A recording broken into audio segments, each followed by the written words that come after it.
क्या आपको याद है कि जब आप रूम में एंटर हुई थी तो आपने नॉक किया था डोर या नहीं? नहीं तो नहीं किया। नहीं किया, अच्छा।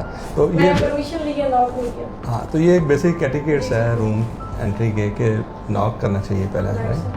चलिए आगे। सेकंड ये है कि बट आई हैव ऑब्जर्व्ड ये है कि आप बेसिक डेफिनेशन जो है वो आपको नहीं आती है, राइट?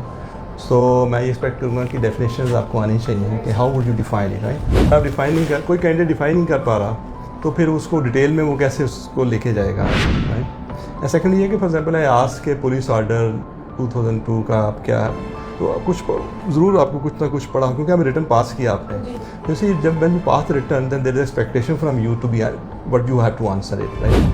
तो उसको सिंपली नो कह के तो आप कह सकते हैं कि नहीं है, लेकिन that would be disappointing for the listener कि कैंडिडेट जो यहाँ पास होकर आ गया है और प्रैक्टिसिंग लॉयर है वो कोई कैंडिडेट नहीं है अदरवाइज़ कि जिसने कहा कि अभी मैंने फील्ड में गया ही नहीं हूँ, तो फील्ड में है और उसको वो पता ना हो इन चीज़ों के मुतालिक, राइट? तो एटलीस्ट कुछ पता होना चाहिए। फॉर एग्जांपल पुलिस ऑर्डर कब बना, क्यों बना, क्या वजूहत थी इसके बनने की, उसके एम्स एंड ऑब्जेक्टिव्स क्या, इसके प्रीएम्बल में लिखा होता है 3-4 चीज़ें, वो राइट वो हो गया।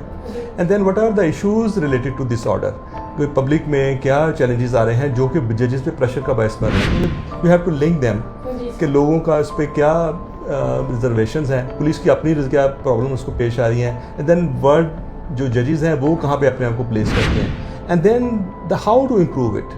क्योंकि आपने बताया कि जो एडिशनल ये जो पोस्ट जिसके लिए आप क्वालिफाई कर रही हैं इसमें एडमिनिस्ट्रेटिव पार्ट भी है एक। तो जब भी एडमिनिस्ट्रेटिव पार्ट हो उसमें सोल्यूशन के बगैर एडमिनिस्ट्रेशन कुछ मैंने नहीं रखती, तो you should be having a solution. No जज एक मैंने तो क्वेश्चन ये आपसे पूछ ही नहीं सका कि क्या एक जज एक रिफॉर्मर हो सकता है, राइट? हम सिविल सर्वेंट से पूछते हैं कि क्या एक सिविल सर्वेंट रिफॉर्मर हो सकता है, वो कहते हैं हाँ हो सकता है, उसको यू राइट। तो क्या जज एक रिफॉर्मर हो सकता है? तो you should also think on this lines कि अगर एक जज तो अगर जज के पास एडमिनिस्ट्रेटिव पावर है ना तो जज कैन आल्सो बी रिफॉर्मर।